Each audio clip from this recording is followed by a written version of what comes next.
Hey everyone, just a quick side note before we get started with this week's episode. We actually have a section devoted to Tetris Effect, which really can't be discussed effectively unless we show it to you so you can see and hear what's going on with that game. So if you're watching this podcast on YouTube, you're good to go. I'll have a video playing over that section of the podcast. But if you're listening to the audio, I'll upload a video version to our YouTube channel so you guys can check it out. Anyway, enjoy the episode.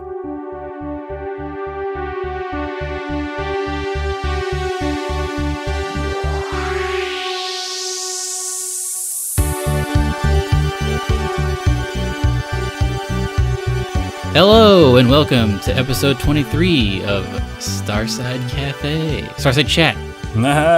You did what I usually do. Yeah, this is the podcast called Starside Chat that is for the YouTube channel Starside Cafe.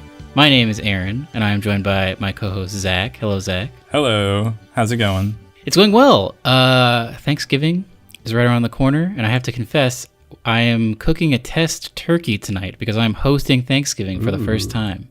Are you deep frying one?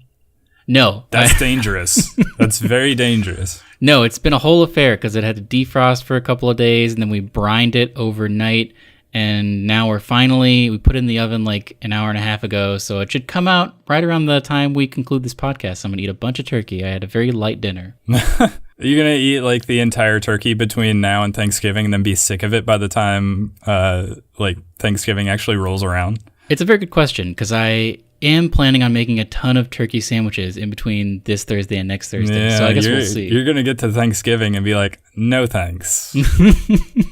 I'm good. What about you? How are you preparing for the holiday? I am not preparing at all. I am just going to arrive ready to eat when my family's like, hey, time to eat.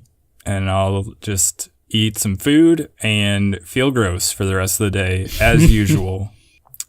How is your Red Dead Redemption 2 adventure going? I have not played a lot because I have been, my semester is slowly wrapping up and I have a bunch of projects going on, but I've progressed the story a little bit. I just went on, here, I'll tell you exactly how far I am. I just went on a little fishing trip with Jack. Oh, yes, I remember that. How far are you? You're probably way past that. I want to say I just started chapter 4. Oh, wow. So I'm not too much further than the last time we talked about Red Dead Redemption. Mm-hmm. But I have also been pretty busy with school, and then just like other stuff has been coming out that I've been trying to keep up with. So my Red Dead Redemption playthrough has been put on hold for like the last week or so. So yeah, I'm looking forward to diving in like post Thanksgiving when I actually have some time to really dig into it. Yeah. But that will be nice. We should get to the news. Yeah, it's going to be a good show because there's a lot of stuff to talk about and it's all pretty interesting. We got breaking news today. So breaking that both of us put it in our notes app separate of each other. Separately. It's so crazy, but Sony announced today that they will not only will they not be doing a press conference at E3 this year, they're not going to have a presence at all at E3 for the first time since the inception of E3, like something like 25 years or something like that. That is crazy. And also like a huge blow to E3, like that, like all the other like presentations have been pulling out and doing their own like side show, like just adjacent to E3. So like Sony was one of their big presenters and now they're gone as well. So what an insane thing. Because also, and I forgot about this, but in the articles I was reading, I was reminded of it. They also do that PlayStation experience and they canceled that this year also. Yeah, so I was reading the Variety article, which I'll post in the show notes, but they were talking about how the reason why they canceled that, and most likely the reason why they're canceling E3 for next year, because I would imagine this is about the time they're like looking at the beginning stages of planning their next E3 presentation. But yeah, they said now that we have Spider-Man out the door, this is Sean Layden, chairman of Sony Interactive Entertainment, Now that we have Spider-Man out the door, we're looking down in 2019 to games like Dreams and Days Gone, but we wouldn't have enough to bring people together in some location in North America to have that event. We don't want to set expectations really high and then not deliver on it, which, depending on who you ask, is what happened in 2018. Yeah. Just because they had sort of they only concentrated on 4 games.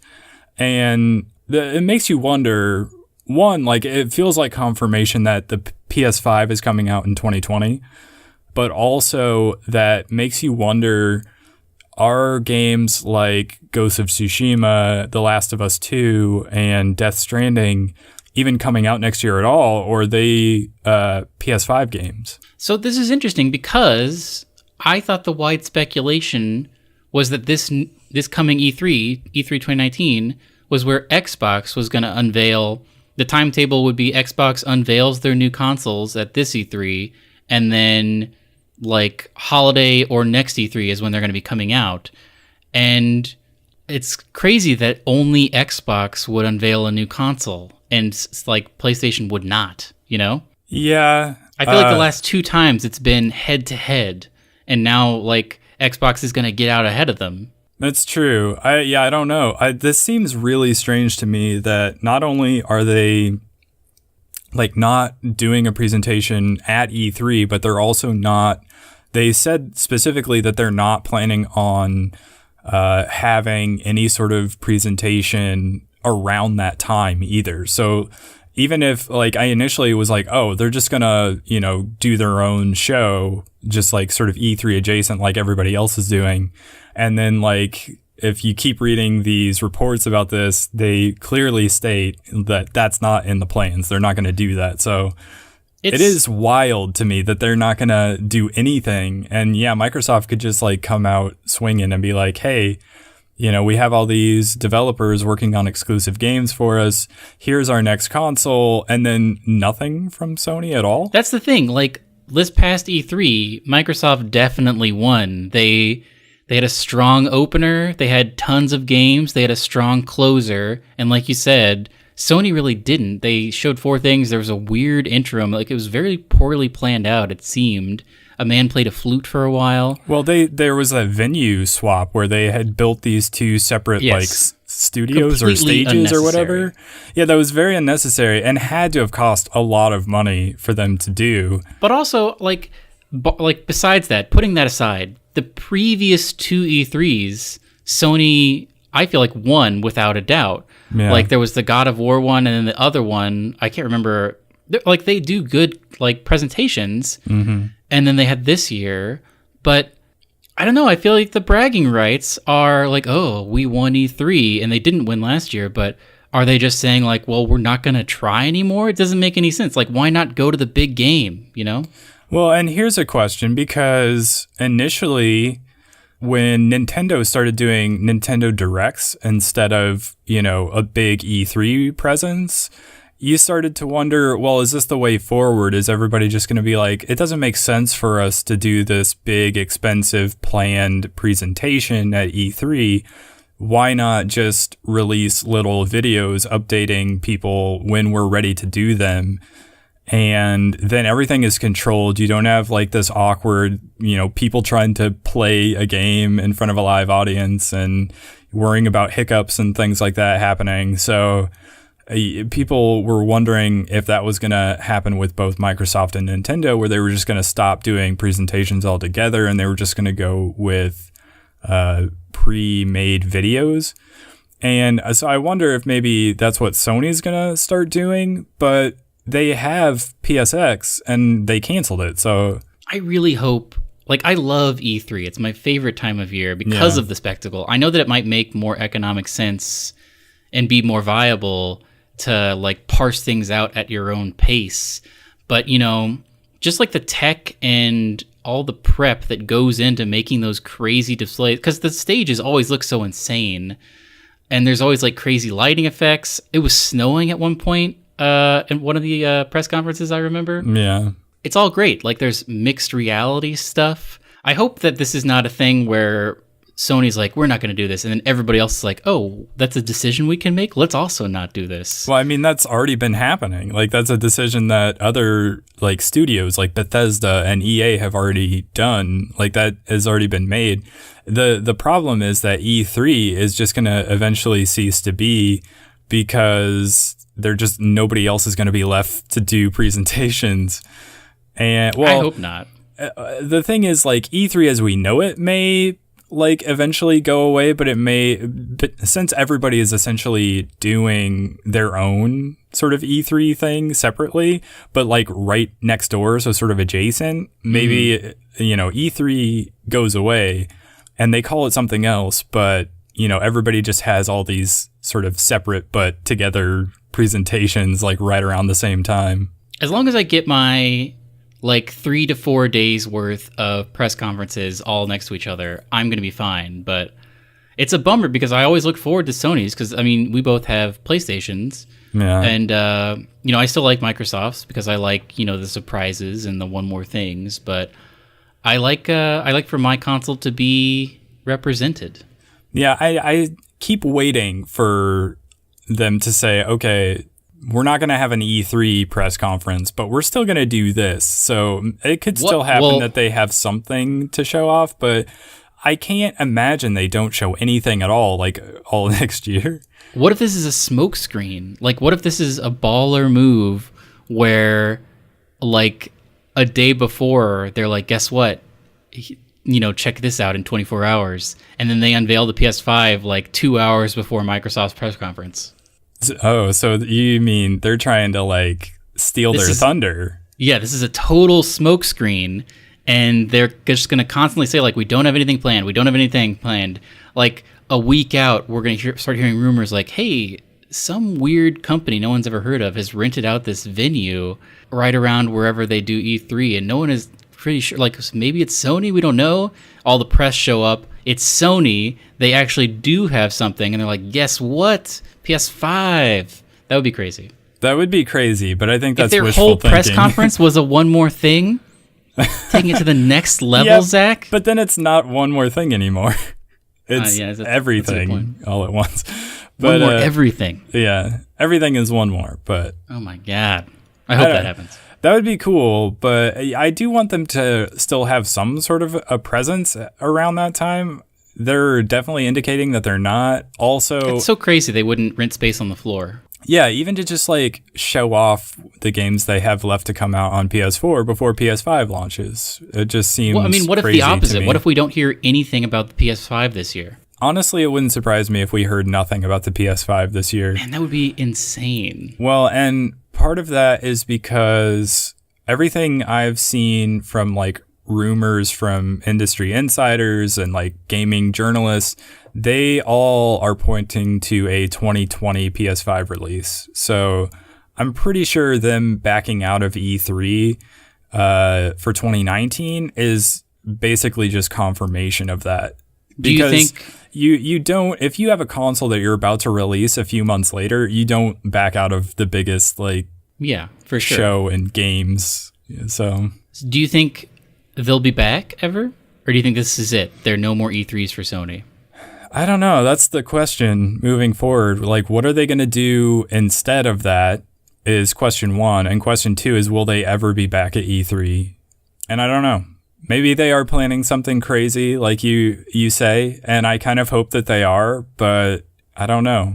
I have no idea where they go at this point. Well, I'm sure we'll talk about more of this in the coming weeks, but should we move on to some Fallout 76? Yeah, so Fallout 76 came out this week, and the servers were perhaps accidentally live like the day before.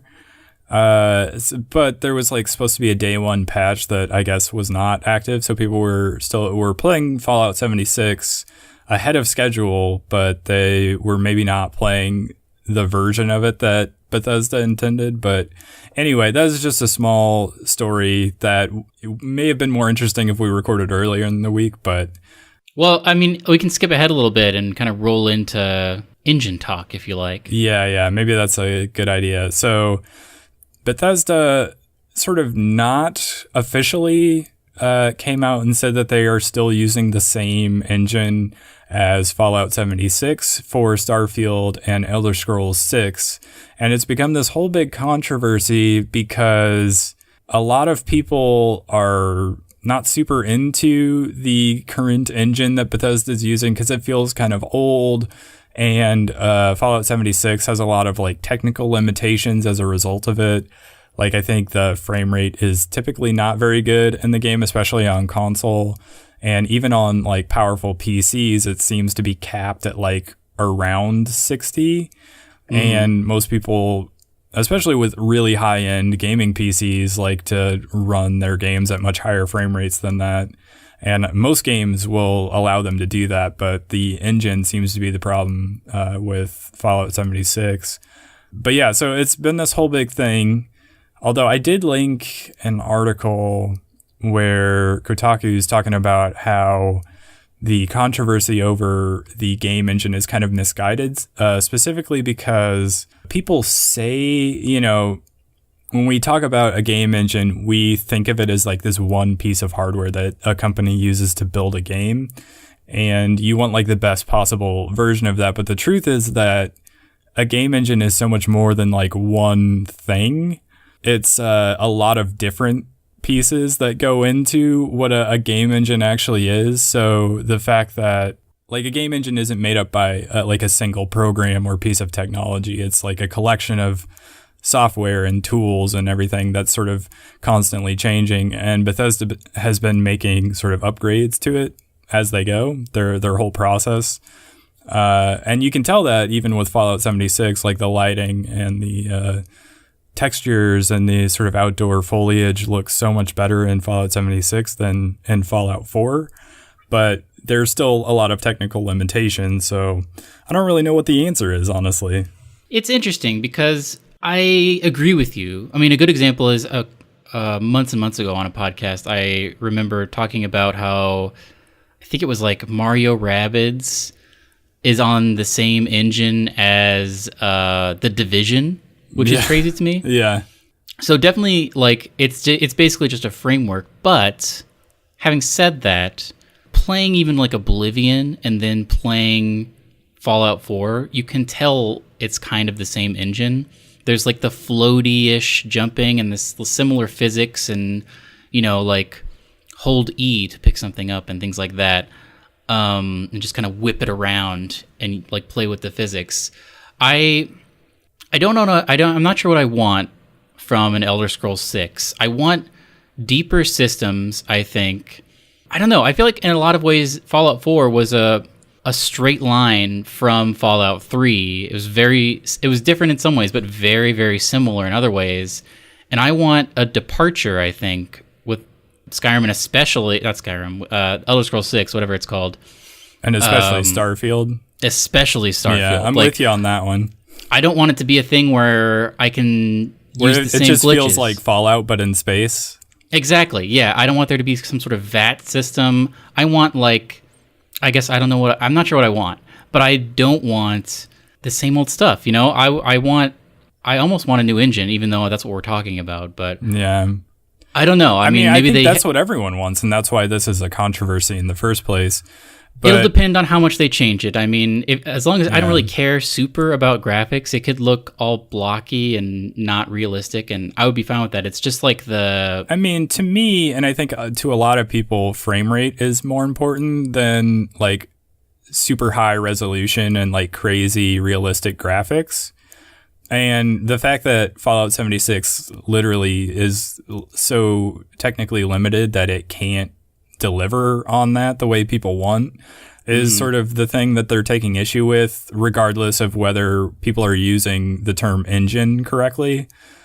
But you're right. Like this Kotaku article mentions the fact that Octopath Traveler and Days Gone are both using Unreal Engine 4, but because the art styles and like the type of game that they are so wildly different, you would never know just looking at them. Every game that Bethesda has made that's like Fallout 4, Skyrim, Oblivion, things like that, the combat has been not super great. Like, Yeah. you can tell, like, when you're hitting something, even if it's a lead pipe or if it's a sword, swinging something does not feel super good.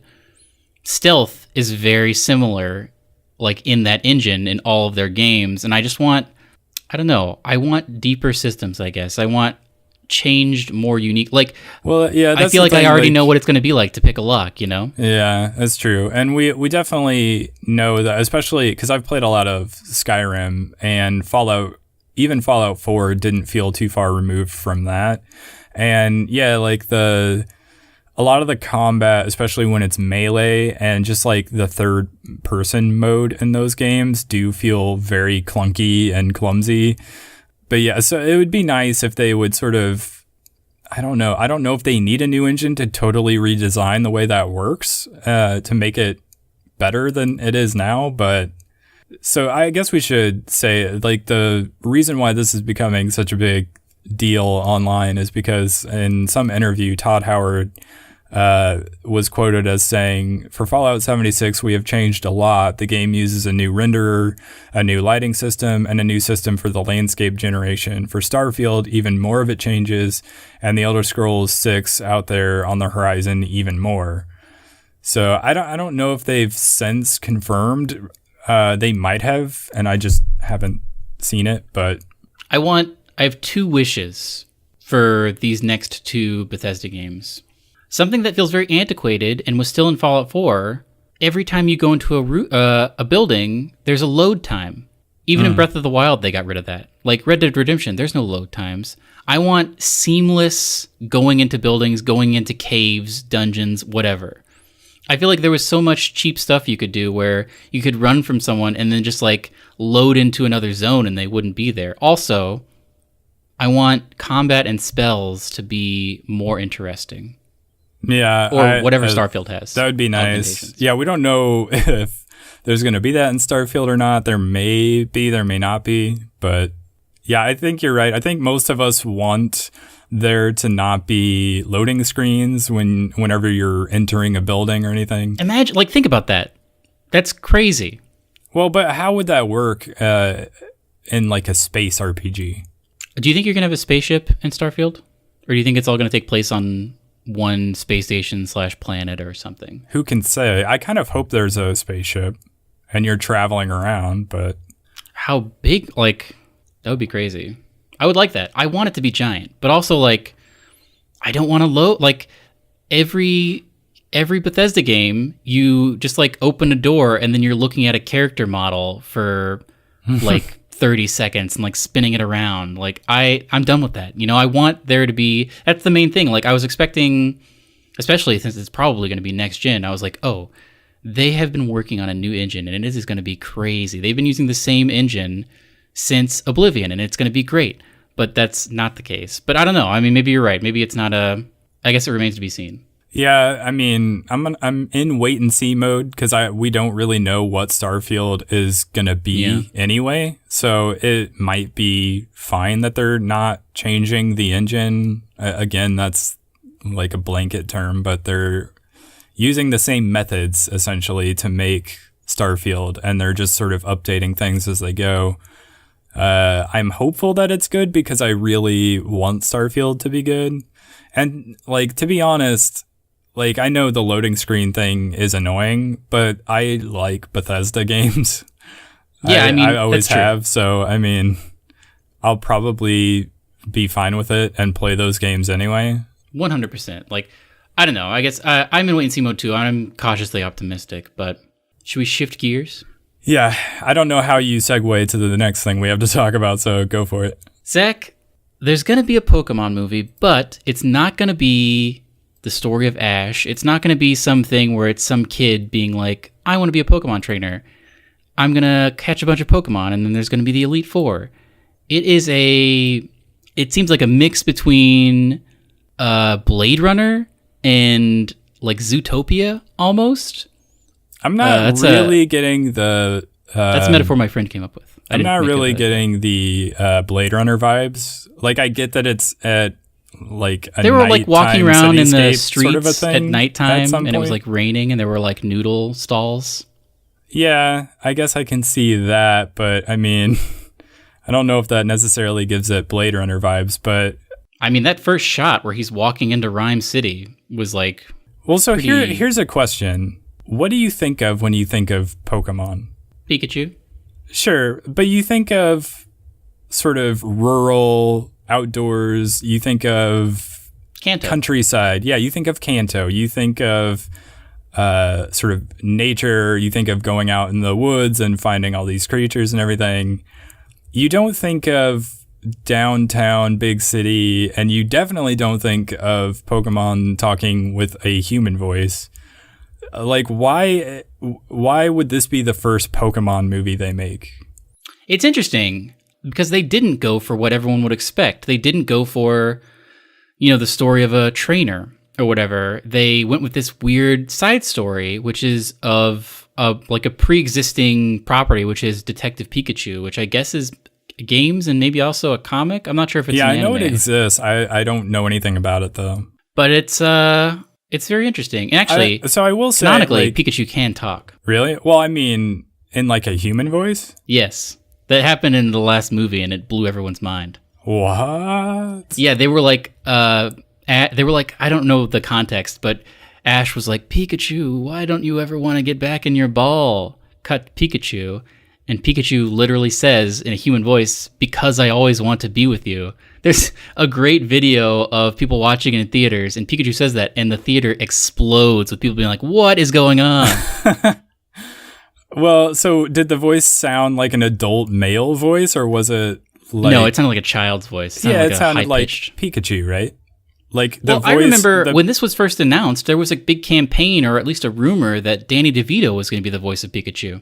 Which, my gosh, I don't even know what that would have been like.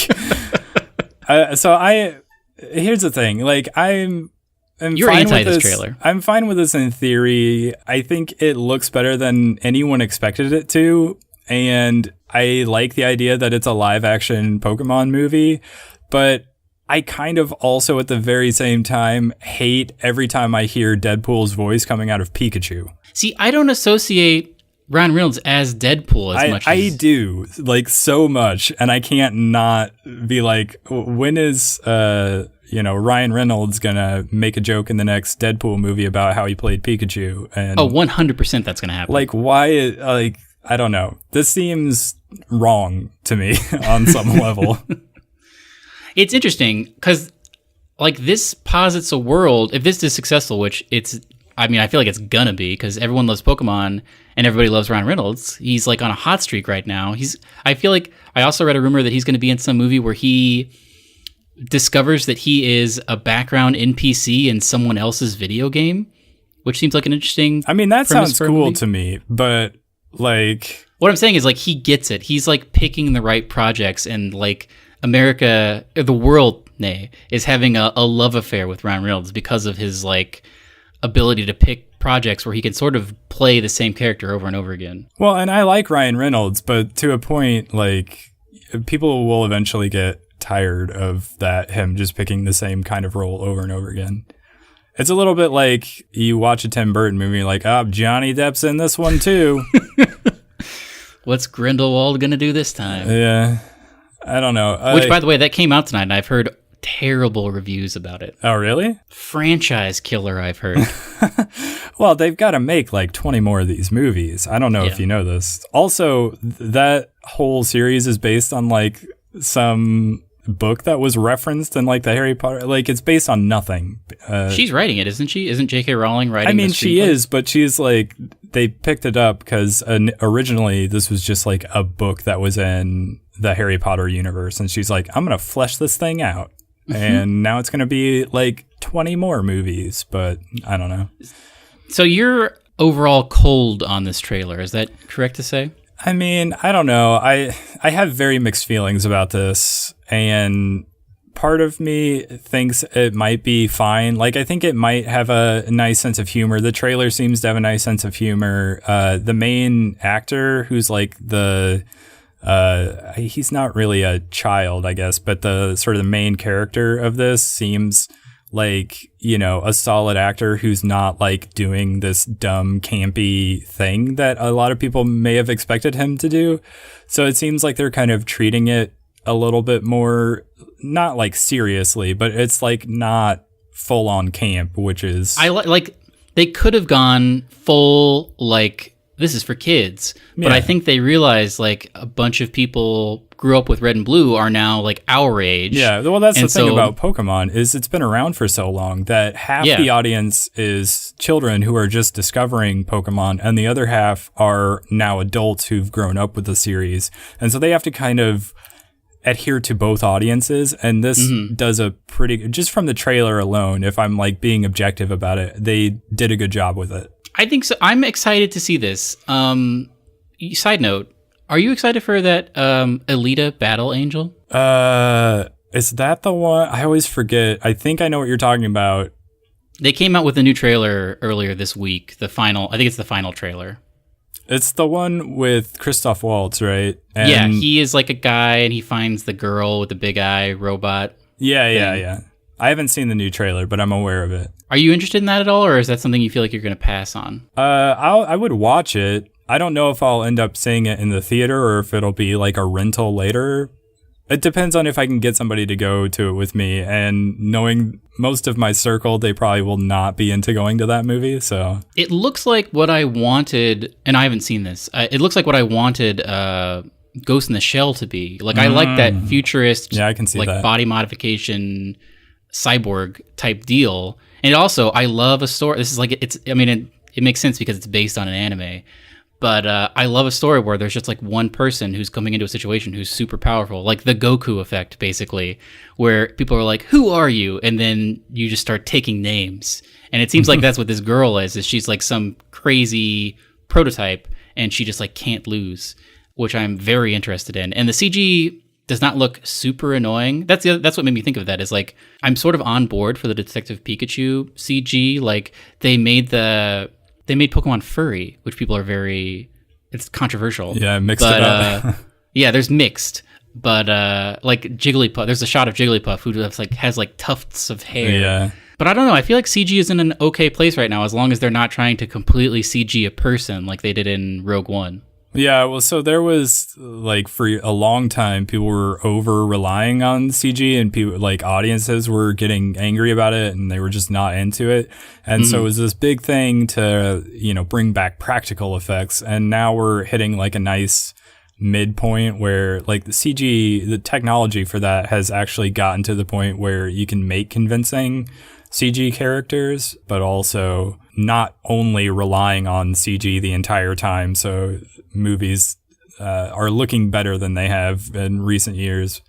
But I agree. I think it's fine. Like that. I forget the name of the other movie you mentioned already, but Alita. Yeah, I would watch that movie for the same reasons that you want to watch it. I enjoy the concepts there, and I think it's sort of weird because you can tell that it's not real, like it's fake, it's animated, but it looks just convincing enough that it's not offensive. Yeah, I mean, the fact that she's supposed to be made out of like alloys or whatever explains why she has giant eyes. Like she's supposed to be a made thing. But I'm interested. Also, I mean, one more little bit of movie news. Speaking of CG, I think the 2 Avatar sequels wrapped production this week. Yeah, I heard that. Get ready for a ton of CG. Isn't that crazy that came out 12 years ago or some insane crazy number ago? And now we're getting 2 back-to-back sequels that are supposed to be coming out a year apart. Yeah, I don't know why it took so long, but they had a lot of money to spend on those.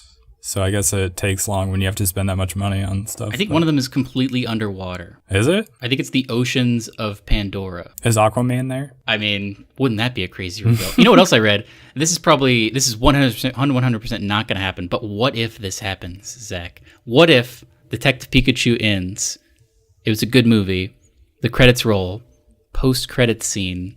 Mario shows up. That would be insane. Pikachu, I need to talk to you about the Smash Brothers initiative. I would love that so much. That would be amazing if Wouldn't that be insane? If they turn this into like an Avengers style like cinematic universe and it's all like this big like Smash Brothers movie thing. Yeah. They got to defeat Master Hand. That would be incredible. And I would be totally down for that. I thought you were going to say, what if at the end of the movie the Detective Pikachu movie, they find a way to finally get Ryan Reynolds out of Pikachu's body, and then they both live happily ever after, separately, as they should be. But no, I like this idea as well. I want them to bring in Mario, because they are going for, like... Yeah, they're making that Mario movie. They're doing it. They're making all the Nintendo cinematic universe. I think they're making him, like, I mean, we talked about Brie Larson being Samus also. Yeah, I want that to happen so much. That would be awesome as well. Like, oh man, what if Mario shows up and does that at the end of Detective Pikachu, and then at the end of the Mario movie, he goes and is like, "Hey Samus, come help me out. I got a job for you." And then there's a Samus movie after that. Although the Mario movie is animated, so I'm not sure how this is going to work. But well, I mean, that's a good point. But in Mario Odyssey, when he went to Metro City, he was still his little Mario self, and there were people walking around. They've already made a precedent for it, so I feel like that's confirmation enough right there. Man, he's just like Pikachu. There's like a rustling or something, and Pikachu turns around, and he's like, "Who's there?" No, and then you gotta hear like some sort of Mario sound effect. Well, I was going to say, he says, like, "Who's there?" And then from the shadows, you hear, "It's a me." Oh, man. That'd be hilarious. Should we move on to, you currently own Battlefield 5. I do. So Battlefield 5 is not technically out yet. It comes out next week. I want to say Tuesday, but maybe it's later than that. But if you have Origin Access or whatever the other sort of subscription service dealie that they have, which is only available on PC and I believe Xbox. I don't think people are playing this on PlayStation yet, but you can play Battlefield 5. And so, yeah, people have been playing it. I've been playing it. I've been trying to record video, but I've been having so many issues with shadow play. I can't even begin to tell you about that. But yeah, Battlefield 5, I'm having fun with it. It's got some problems that they'll need to do an update for. Like, sometimes it takes longer than it should to load like character models and textures and weapons, which is weird. But otherwise, the game looks really nice. It's running really well on my PC, and the sound design in all Battlefield games is amazing. But it's just like running around in this big like open map, and you have like planes flying overhead, you have tanks shooting off in the distance, and you have like the houses around you like splintering into little tiny pieces and like collapsing around you. It's just like, it's intense in a way that no other shooter is delivering. And so that's why I like the Battlefield series. I'm not very good at it on PC. I will say I am learning to adjust to mouse and keyboard controls, which this is the first Battlefield game I've ever played on PC. I've always played them on console before. So I'm not very good at it, but I am having a lot of fun with it nonetheless. I really like the squad play, and I want to do a video with you about it because you've never played a Battlefield game. So no, I've seen footage from the last one, Battlefield 1. Yeah. The naming convention doesn't make any sense at this point. But I haven't seen, aside from the E3 trailers, I have not seen a ton of gameplay from this new Battlefield. Yeah, so that's another reason why I want to get some footage out there, because I guess people are streaming it or they've been playing it, but I feel like none of the big streamers are like jumping over to Battlefield for some reason. Not until that Battle Royale comes out. Yeah, probably. But yeah, I really enjoy it. And the scores so far have been mostly positive. So I like that. I know there was a controversy like leading up to it just because people didn't like the fact that there were like girls in the game or whatever, which seems silly to me, but whatever. Yeah, I will put some footage together, or maybe I'll just like play for a while and record a bunch, and then like at some point you and I can just like sit there and watch through it, and you can like ask me questions. And I'm very excited for that. So yeah, that's a thing that is in the works, and hopefully we'll be able to get that video out and you can learn a little bit about Battlefield that way. So the other thing, what is this ProjectXCloud? So I'm going to warn you, I don't know a lot about this, but Microsoft has unveiled the game streaming technology ProjectXCloud. This is Scarlet? Is this what Scarlet was?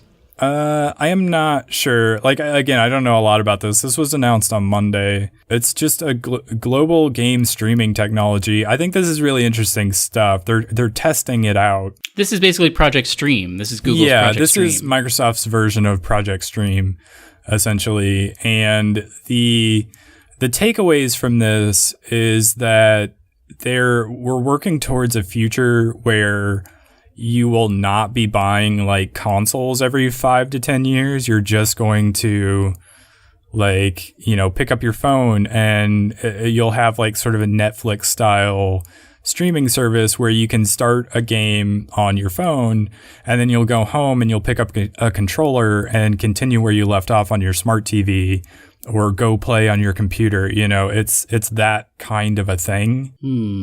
But they did say that this is like there's going to be one more console generation, and then after that is when we'll start seeing these streaming services come about. So we still have a while. We have like 10 years. Yeah, we've got some time for sure. I don't know how long the PlayStation 5 and next Xbox console generation is going to last, but like they're laying the groundwork now, and Project Stream and ProjectXCloud is part of that. Interesting. But I'll link to this article and you can read more if you want more information than that. I think it's interesting, but yeah, it's a ways out. Another thing you linked that I had no idea about is the guys who make those headsets that everyone likes, those Astro headsets. The Astro they're headsets. making an official PS4 controller that looks insane. This controller does look crazy to me. So it's got so many customizations that... The Astro C40 TR. Yeah, and so it's got like the back paddles or whatever for like extra buttons. It looks a little bit more like almost shaped like one of the Switch Pro controllers to me. Yeah, that's actually what I was thinking too. And so it's got the rear buttons, the trigger stops, and it looks like it's made of very nice materials, but like you can swap out the thumbsticks for like different length thumbsticks if you want, or like the concave or convex thumb pads. And like it's got these swappable modules, so you can basically open the face of the controller and just like swap your D-pad and your left thumbstick if you want a more Xbox style layout. Yeah. If you can turn your PlayStation controller into the similar where the left analog stick is offset. Yeah. Like an Xbox controller, which I know a lot of people prefer. Yeah, I was going to say, this is like the controller that should have come out with the PS4 like at launch to sort of help wean this is the Xbox players off of Xbox onto PlayStation. And I remember there was a controller that was not this intense, but there was like an Xbox style controller for the PS3. So I wonder kind of why it took so long, but this one looks insane, and it's got 12 plus hour battery life. It's got a travel case. It comes with a carrying case. Yeah. I think it's $200. I think it is also.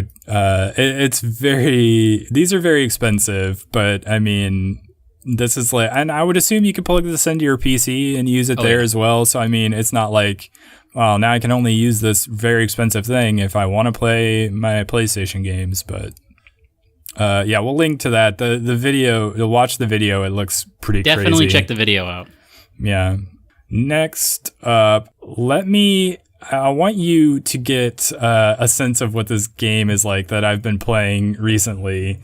I was building up to this before we started recording because I have been playing Tetris Effect recently, which is not a game that you would expect to be excited about. But is it on PC? It is not. It is a PlayStation exclusive.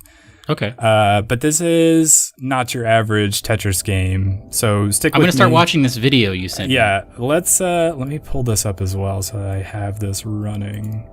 And we'll hit play at the same time. Okay, play. And you'll want your volume on, just not. Okay. Because so much of this game is in the overall like sensory experience of it. It's this really, really ridiculously satisfying bringing together of like really good music and mesmerizing visuals and what has to be like the best version of Tetris ever made. Like I'm not. It seems very simplistic right now. You have to hang with it and let it get going. There is a PSVR mode to this as well, so you can play this entirely. That's why I know about this. Yeah, I heard there was a new VR Tetris game. Yeah, so you either want to play this in PSVR or just on whatever like your largest TV is with a good sound system or like a really good headset. I like this music. Yeah, well, and the cool thing about it is, so watch as I like rotate the pieces, you will hear like the music change, or like it'll add a note to it, or it will like give some sort of audio effect. So like every time I move left or right, or every time I rotate one of the pieces, it's like contributing to the music. So you do feel like you're sort of an active participant in the music that you're hearing as it's happening. But also as you like clear lines, you're getting this like crazy visual feedback as well. Yeah, you're like underwater. Oh yeah, there's fish in the background now. Yeah, so this is the first level of it. So it kind of starts out slowly and builds to something. And then the rest of the levels are just like pretty crazy. But yeah, on top of like playing a puzzle game, you're getting this sort of it can be either as relaxing or as intense as you want it to be, but you're getting this sort of relaxing music, and you're getting this crazy like visual component. And I can imagine playing this in VR would just be mind-blowing. Oh yeah, for sure. Whoa, you got a combo. Oh, there's some stingrays or manta rays or whatever. Yeah, So yeah, the first one's underwater, so you're getting like sea creatures. Do they ever? So is it always just a game of Tetris, or do they mix it up? No, I think it's always Tetris. They have like, I guess there are slightly different rules that you can play by, and there are other modes that will kind of switch things up. And so as the like beat of a song picks up, the speed will sometimes pick up or slow down with like the music as it goes. But interestingly, this is named, so the game Tetris Effect is named for the phenomenon also known as Tetris syndrome, where people who spend a lot of time on a particular activity begin to have it sort of pattern their thoughts, or like mental images and dreams.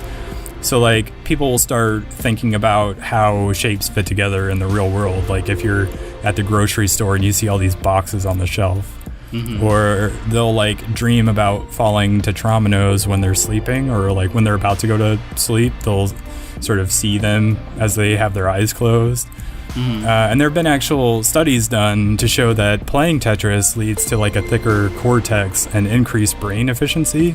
And the study found that the areas of the thicker cortex were in areas associated with critical thinking, reasoning, language, processing, and the planning of complex coordinated movements, which I'll link to the study that I looked up. But very interesting that you can like have this crazy experience, but also it's like good for you.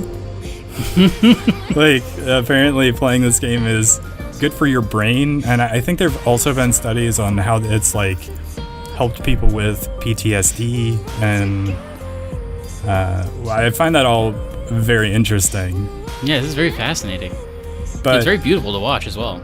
Yeah, it's so mesmerizing, and that's why I knew like if I showed it to you and you could like see it and hear it, you might be more interested than if I just tried to explain it to you. How much is it? It is $40. I think the sweet spot would have been $30. And it also would have been nice if it was on Switch. Oh my god, yes. So a little disappointed about that, but I guess it makes good use of the fact that it's on PlayStation with the VR support. Yeah, that's very interesting to me. I wonder how crazy it gets.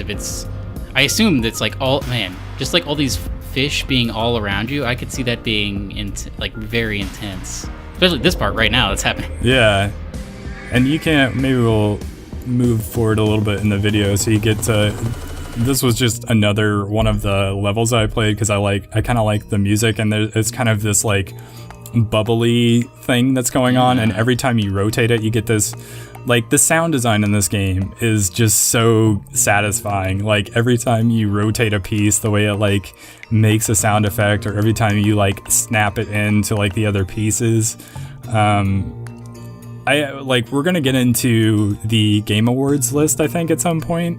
And I don't remember seeing whether or not this was in the, like, sound category or not, but it should be, because it should be, yeah. It's so good, just the overall aesthetic of this game. Yeah, this is very beautiful. How far are you?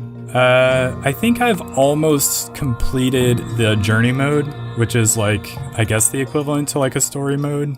Mm-hmm. But then there's also just, like, extra sort of arcade modes that you can play, where you get sort of more a choose your own adventure, choose your own pace, that kind of a thing. How often did you find yourself, like, stopped? Like, did you have to replay levels over again because it got too difficult? Yeah, a couple of times, but that's another interesting thing about it, is because everything is so satisfying, it never bothered me that I needed to replay them if I, like, died or got stuck. So I think I haven't completed the last thing, which I think is, like, it's sort of almost a marathon where you have just, like, a lot of lines you have to clear, and the way it sort of ratchets up the speed at certain points gets kind of intense. But so I haven't completed that yet. I think that's the last of the journey mode. But it didn't really bother me particularly having to play stuff over again the way it does in a lot of other games. This is, like, mesmerizing to watch. It is very mesmerizing, and there's so many times that I wanted to, like, stop and enjoy just, like, what I was looking at. And sometimes I wouldn't, like, snap pieces specifically because I wanted to, like, rotate the pieces to add, like, the visual and audio component that adds to the whole thing. I don't know, I was having too much fun rotating pieces sometimes to actually like place them anywhere. Talk to me about the controls. How do you rotate? Is it just like the X button, or is it the trigger? So yeah, you move left and right with the D-pad. The joystick does not work. Oh. And I think down is sort of like a slow drop, and then if you hit up on the D-pad, you'll drop it all the way down, like, instantly. Oh, and then I think the face buttons handle rotation, and you can rotate both left and right. And then the triggers will do like I forget what it's called. It's like this thing where it like slows down time. And this is like for people who are super good at the game to like clear a bunch of lines while that's happening. And then you get like that crazy, like, I don't even remember the names of the different, like, it's like Ultronimous or something. I don't know. You get like these crazy combos that I don't even know anything about because I suck at Tetris. But yeah, so you get that, or I use it mainly when the game like gives me one of those like speed like boosts where the speed goes all the way up to 12, and I have to like try to work through that. I'll usually use it there just to make it so that I don't necessarily mess up as bad as I would have otherwise. But well, this was very interesting, Zach, and I think it's a good thing to end on, because I think everyone should go check out. We'll have a video about this game. It's very this came out of nowhere for me. I have not really heard anything about this. Well, so I remember seeing the trailer like a long time ago, and I remember being blown away by it. I was like, oh, what is this? Like, I never would have thought I would have been interested in Tetris, but that made it look so good that I had to check it out. And so yeah, you may not expect that you'd be interested in Tetris, but like, I don't know about you, when I got a Game Boy back in the 90s, it came with Tetris. And so that's how I never had a Game Boy. That's how I know Tetris, and that's where I originally played it, and it was also probably the last time I played it, so I'm like having to relearn how to play Tetris. But I don't know, it's been a lot of fun, like way more fun than I would have expected. I might check this out. I mean, I obviously there's like Red Dead and Smash. Well, yeah. Brothers So coming that's out. the other thing. It's so crazy to me. Like, I should be trying to finish Red Dead. I should be checking out Fallout 76 or Battlefield 5 or all these other games. But instead, like, I spent several hours last night like jamming to Tetris, which I did not expect. So I have similar things because I have been trying to use my spare time to really dig into Red Dead, but I find once I complete my assignments on my computer, I'm just like I'm already at my computer, so I just start playing another round of Into the Breach. Remember that game? oh yeah. It was one of our first videos, and it's so simple and relaxing to play that I just like I can do a run in like 30 minutes, and so I just end up doing that instead of going upstairs and booting up my PS4. Yeah, it's a weird thing where I'm like, I should try to finish Red Dead, but I know like I have to dedicate a lot of time to that. Instead, I could like quickly play through like a round of Tetris that will only take like a couple of minutes. And then I end up spending like an hour or two doing that anyway. I'm like, well, I could have made so much progress, but it's just so less daunting that it's like way more welcoming. Yeah. It's a weird thing. That's not what the Tetris Effect is, but it's the smaller indie arcade game style thing. But I think that's going to do us for this week. Wait. Do you have any parting wisdom for me? Zach, don't just buy your turkey the day before Thanksgiving, because this is something I didn't know. You have to allow 24 hours per 4 pounds of the turkey for it to thaw. So if you get a fairly large turkey, you're looking at 2 to 3 days for it to thaw before you can actually, and then you need a day to brine it, and then that's gonna take 24 hours, or sometimes it takes 3 days if you really want to brine it, and then you can finally start cooking it. So maybe get your turkey a week in advance. I don't know. I saw a Mr. Bean movie one time where they just stuck a turkey in a microwave for 20 minutes and it seemed fine. I mean, you can definitely try that. I guess I should say, and you talked about this, if you're going to fry your turkey, then forget everything I just said, because that's a completely different way of doing it. But if you're going to roast it, definitely allow for a week, unless you're Mr. Bean, because he's a cool guy. Yeah, you might even get it stuck on your head if you're Mr. Bean. But all right, well, we will see you probably next week. We'll probably do an episode next week, even though it's Thanksgiving. Probably. Yeah, But anyway, we'll see what our schedules are like, but yeah. We'll see you next time. Well, hold on. Before we say see you next time, follow us on Twitter at Starside Cafe. Oh, yeah. And send us an email at starsidecafe@gmail.com. I like that you plugged our stuff, but we were going to end exactly at 1 hour on my recording. And now it's going to be, who knows what it's going to be after I get done editing this anyway. That's true. All right, well, we'll see you next time. Goodbye.